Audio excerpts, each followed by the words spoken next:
La planche à pagaie, c'est vraiment chouette. Mais ça peut aussi être dangereux. Aujourd'hui, je suis avec Claudie Ouellette, qui a été instructrice de planche à pagaie pendant 11 ans, et on apprend à faire de la planche à pagaie de manière sécuritaire cet été. Premièrement, il faut savoir nager.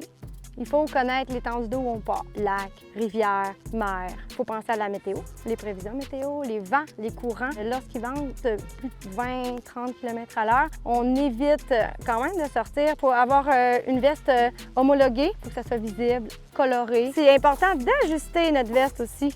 La courroie de sécurité, le leash, va nous servir à accrocher à notre pied. Alors, comme l'exemple ici, on l'accroche à notre cheville. Quand je vais en mer et quand je vais en lac. Lorsque je vais dans un courant de rivière, faire des rapides, donc je vais essayer de pas du tout l'attacher à la cheville, mais plutôt à la veste de flottaison. Tout simplement parce que ton pied risque d'être peut-être pris dans un remous autour d'une roche, d'une branche. Puis là, avec le courant, l'inaccessibilité à enlever le leash. Et si tu es en train de te noyer dans l'eau, mais tu n'as pas le quick release qu'on appelle de enlever rapidement à la taille, à la ceinture. On préfère de loin qu'on ait des wetsuits. C'est vraiment ce qu'on recommande. On essaye ça. Ouais, voilà. Là? Oui. Puis, il y a des trousses qui se vendent comme ça. À l'intérieur, vous avez tout ce qu'il faut pour une petite embarcation de moins de 6 mètres. Une lampe de poche, un sifflet.